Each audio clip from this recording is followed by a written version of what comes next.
Hello friends, तो कल हमने टॉपिक किया था नाउन, जो कि हमने कंप्लीट कर लिया था, जो कि हमारे पार्ट्स ऑफ स्पीच है। जो पार्ट्स ऑफ स्पीच,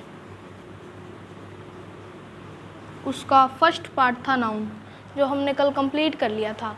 और आज हम पढ़ने वाले हैं प्रोनाउन। क्या पढ़ने वाले हैं? प्रोनाउन, जिसको आज हम शुरू करने वाले हैं।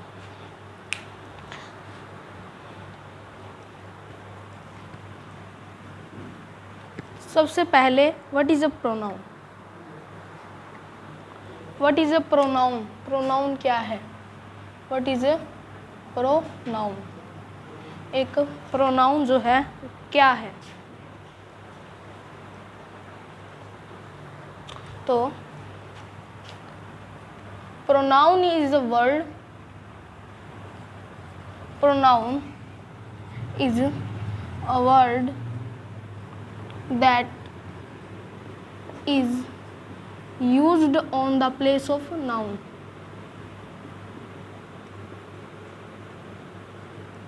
Used on the place of noun.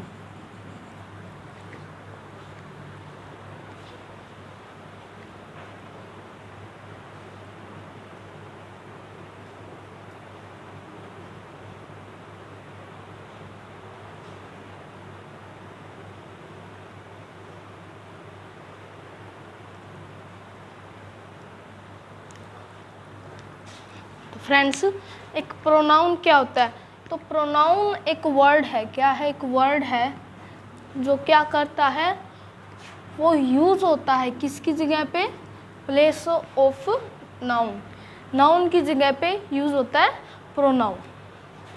जैसे एग्जाम्पल के तौर पर मैं आपको देता हूँ, एक पैराग्राफ लिखता हूँ मैं। Ram is a good boy. ठीक है। Ram goes to school. Ram is an intelligent boy. ठीक है। उसके बाद में राम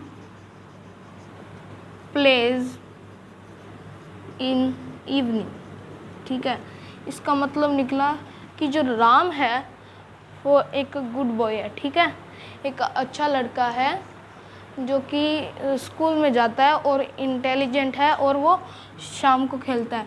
अब इसके अंदर एक चीज़ है कि बार बार राम जो है ना सेंटेंस में यूज़ हो रहा है। बार बार राम जो वर्ड है ना वो सेंटेंस में जो है यूज़ हो रहा है। और इसी यूज़ को कम करने के लिए हम यहाँ पर एक वर्ड लगा देते हैं जिसको हम कहते हैं प्रोनाउन। और इसकी प्लेस पर वो किस तरह से यूज़ होगा तो वो हम देखते हैं। तो हम राम की जगह क्या लिख सकते हैं?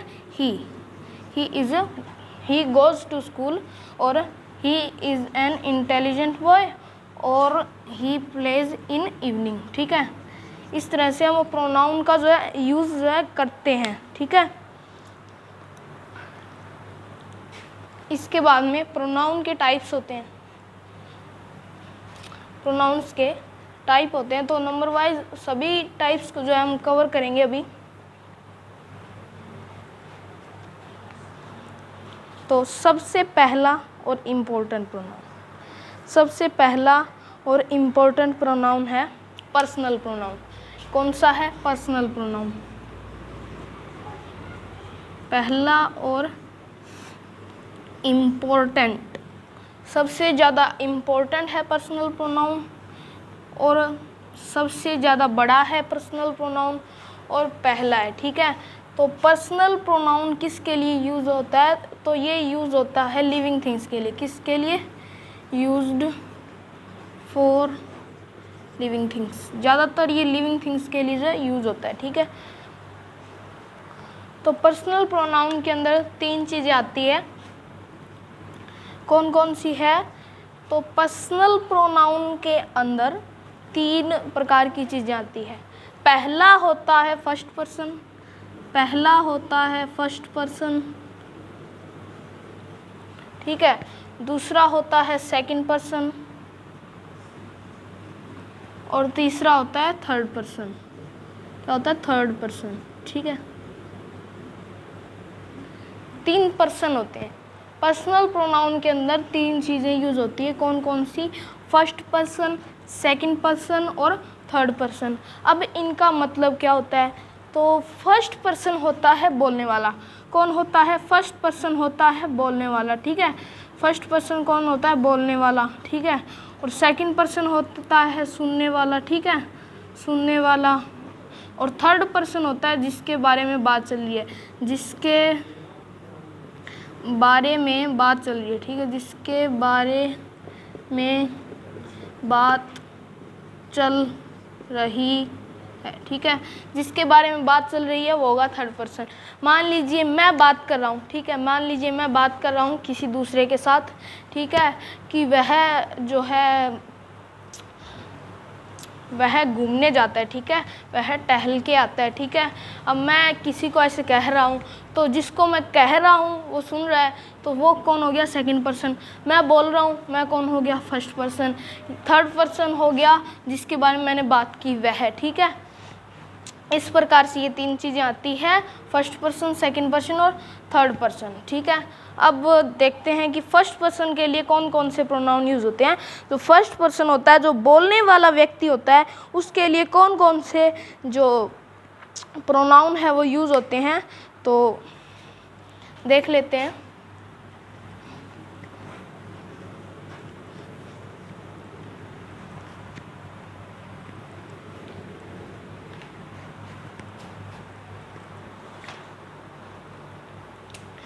तो जो फर्स्ट पर्सन होता है उसके लिए 2 प्रोनाउन जो है यूज़ होते हैं, वो कौन कौन से हैं? तो वो है आई और वी, आई और वी, ठीक है।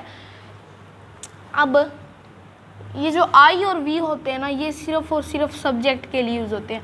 जो आई और वी है वो सिर्फ और सिर्फ सब्जेक्ट के लिए यूज़ होते हैं, इनका कभी भी ऑब्जेक्ट के रूप में इस्तेमाल नहीं होता, ठीक है। तो इनको क्या कहेंगे हम? सब्जेक्टिव। क्या कहेंगे? सब्जेक्टिव केस में ये जो है यूज़ होंगे। इसका मैं पूरा चार्ट बना देता हूँ एक बार आपके लिए। तो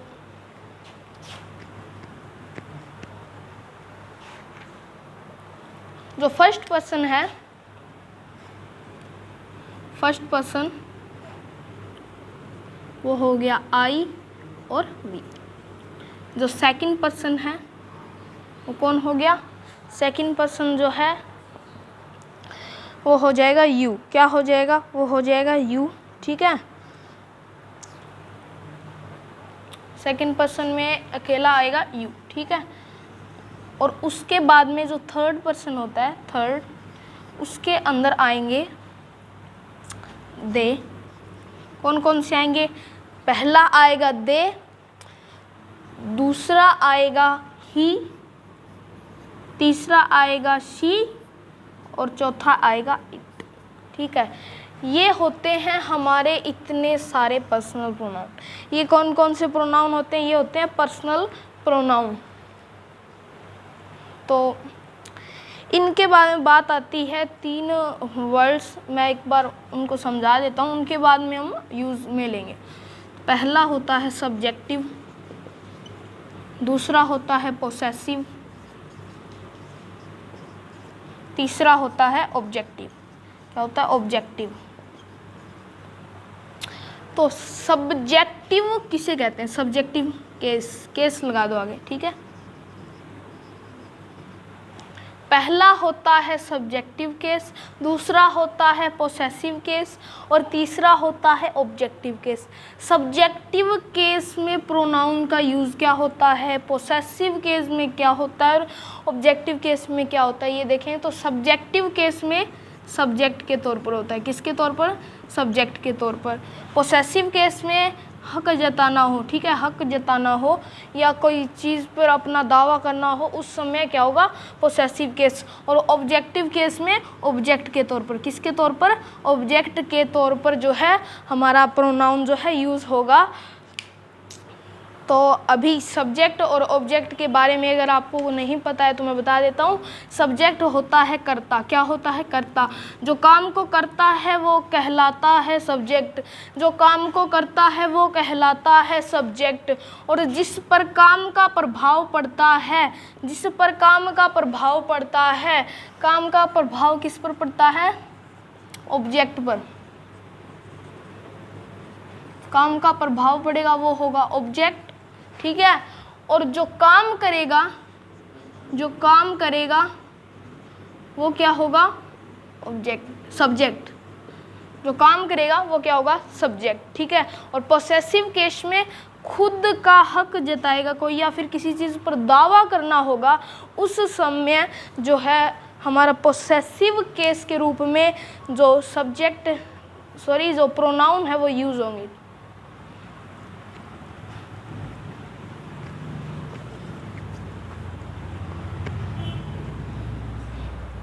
इसके बाद में मैं आपको लिख देता हूँ कि इन सभी के पोसेसिव केस और ऑब्जेक्टिव केस जो है कौन कौन से होते हैं। तो जो फर्स्ट पर्सन होते हैं उनके अंदर एक होता है आई, एक होता है वी। तो आई का होगा माय या फिर माइन। क्या होगा? माय या फिर माइन। और वी का होगा अस, पोसेसिव केस में इस्तेमाल। यू का होगा, क्या होगा? यूअर, ठीक है। क्या होगा? यूअर, ठीक है। यू या यूअर्स, ठीक है। और उसके बाद में होगा थर्ड पर्सन का। थर्ड पर्सन और first person, second person, third person, ये आपको समझ में आ गए होंगे। आई का होता है माय और माइन, वी का होता है अस, और यू का होता है यूअर या फिर यूअर्स। क्या होता है? यूअर या फिर यूअर्स, ठीक है। अब साथ साथ में इनके हम जो ऑब्जेक्टिव केस है वो भी लिख लेते हैं। तो आई का ऑब्जेक्टिव केस होता है मी, वी का ऑब्जेक्टिव केस क्या होता है? इसका जो पोसेसिव केस है वो आवर होता है। क्या होता है? आवर। और इसका ऑब्जेक्टिव केस अस होगा, ठीक है। इसका ऑब्जेक्टिव केस क्या होगा? अस होगा। और इसका पोसेसिव केस क्या होगा? तो वो होगा आवर, ठीक है। इसके बाद में आगे चलते हैं। तो यू का यू होगा, ठीक है। यू का यू होगा। और जो दे है, दे का आएगा देयर या फिर देयर्स। क्या आएगा? देयर या फिर देयर्स। और इसका जो ऑब्जेक्टिव केस आएगा वो क्या आएगा? देम। इसका ऑब्जेक्टिव केस है वो क्या आएगा? देम, ठीक है दोस्तों। इसका ऑब्जेक्टिव केस क्या आएगा? देम। इसके बाद में ही, शी, इट का भी देख लेते हैं। तो ही का आएगा हिज। क्या आएगा? ही का आएगा हिज। ही का आएगा हिज। और ही का ऑब्जेक्टिव केस आएगा हिम। क्या आएगा? हिम, ठीक है। मैं ऊपर लिख देता हूँ। ये है सब्जेक्टिव केस, ये है पोसेसिव केस, और ये है ऑब्जेक्टिव केस। क्या है ये? ऑब्जेक्टिव केस, ठीक है। और इसी के साथ जो शी का होता है वो या हर्ष, हर या हर्ष होता है। क्या होता है? हर या हर्ष, ठीक है। शी का क्या होता है? या तो होता है हर, या तो होता है हर या फिर हर्ष। और इसका जो ऑब्जेक्टिव केस होता है साथियों, तो वो तो हर ही रहेगा। क्या रहेगा? हर, ठीक है। और इट का जो पोसेसिव केस होता है, तो इट का पोसेसिव केस होगा इट्स। क्या होगा? इट्स। तो और इसका जो ऑब्जेक्टिव केस होगा वो इट ही रहेगा। क्या रहेगा? इट ही रहेगा, ठीक है। ये सारे थे इनके सब्जेक्टिव, पोसेसिव और ऑब्जेक्टिव केसेस, ठीक है। इनका आप स्क्रीनशॉट ले सकते हैं या फिर इनको आप नोट डाउन कर सकते हैं क्योंकि ये काम के हैं, ठीक है। फिर मैं इनके मतलब बताऊंगा और इनके यूज़ बताऊंगा।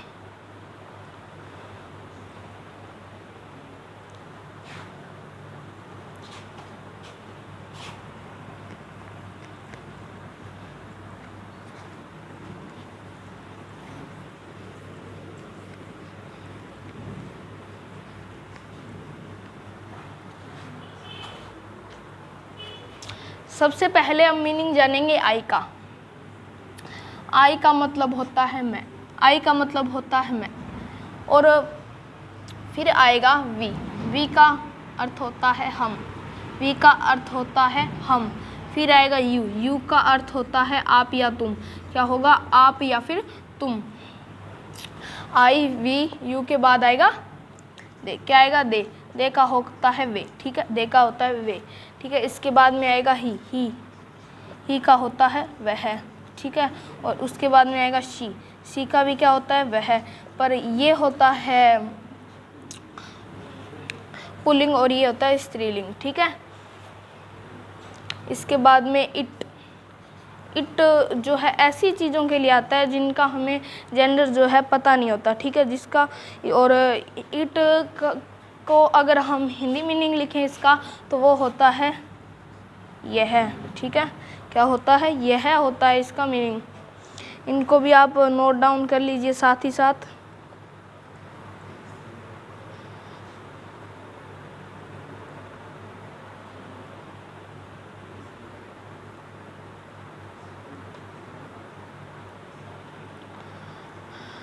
अब हम जानेंगे इनके जो पोसेसिव केस होते हैं उनके मीनिंग। किसको जानेंगे? इनके जो पोसेसिव केस होते हैं उनके मीनिंग, ठीक है। तो आई का जो पोसेसिव केस होता है वो क्या होता है माय या फिर माइन, ठीक है। माय या फिर माइन का अर्थ होता है मेरा, क्या होता है मेरा, ठीक है। माइन या जो माय होता है उसका अर्थ क्या होता है मेरा, ठीक है। और वी का जो पोसेसिव केस होता है वो होता है अस, और अस का मीनिंग होता है हमारा। अस का मीनिंग क्या होता है हमारा। और पोसेसिव केस में कोई दावा करने के लिए यूज़ होगा। जैसे मैं बात बताऊं मेरा की, तो यह है मार्कर मेरा है, तो इस पर मैं मेरा हक जता रहा हूँ, तो हक को जताने के लिए क्या आएगा माय या फिर माइन। मैं ऐसे कह सकता हूँ दिस इज़ माय मार्कर, ठीक है, या फिर दिस मार्कर इज़ माइन। और अस का होता है हमारा। और यू का जो पोसेसिव केस होता है वो क्या होता है, तो वो होता है यूअर या फिर यूअर्स, क्या होता है यूअर या फिर यूअर्स। इसका अर्थ होता है आपका, ठीक है, इसका अर्थ होता है आपका, कि यह मार्कर आपका है, ठीक है, यह क्लासेस आपकी है, ठीक है। तो इस प्रकार से जो यू है जिसका पोसेसिव केस यूअर या यूअर्स होता है, ठीक है, उसका मीनिंग हमने जो है जान लिया है, ठीक है। अब जानेंगे हम दे का। तो दे का क्या होता है देयर या फिर देयर्स, क्या होता है इसका पोसेसिव केस देयर या फिर देयर्स, क्या होता है देयर या फिर देयर्स। तो देयर या फिर देयर्स का मतलब होता है उन्हें, सोचिए उनका, क्या होता है उनका। देयर या फिर देयर्स का मीनिंग क्या होता है उनका, ठीक है। देयर या फिर देयर्स का मतलब हो गया उनका, ठीक है। और ये ही हो गया या फिर शी हो गया, इन दोनों का ही मीनिंग एक होता है, लेकिन इसका आएगा फीमेल जेंडर में और इसका मेल में, ठीक है। तो इसके अगर हम मीनिंग की बात करें तो हिज या फिर हर का मतलब होता है उसका या उसकी, क्या होता है उसका या फिर उसकी, ठीक है, उसका या फिर उसकी, ठीक है। ये दोनों मीनिंग होते हैं इसके पोसेसिव केस के। तो इसके बाद में आता है इट का मतलब होता है इसका, क्या होता है इसका। इट का क्या होता है पोसेसिव केस, तो इट्स का मतलब होता है इसका, ठीक है। ये थे इन सभी के मीनिंग, ठीक है। और अगर हम बात करें इनके जो ऑब्जेक्टिव केस होते हैं उनके मीनिंग की, तो मी का मतलब होता है मुझे या मुझका, ठीक है। मुझे मीनिंग होता है, किसका होता है मी का मीनिंग होता है मुझे। और जो वी होता है उसका मतलब हमारा, ठीक है, हमारा तुम्हारा उसका, ये सभी इन सभी के मीनिंग होते हैं, ठीक है। तो इसी के साथ हम आज की क्लास को जो है ख़त्म करते हैं। इसी के साथ हम आज की क्लास को ख़त्म करते हैं और इसके बाद में मैं आपको अगली वीडियो में बाकी के बचे हुए जो प्रोनाउन है वो करवा दूंगा। और इसी के साथ धन्यवाद वीडियो को देखने के लिए।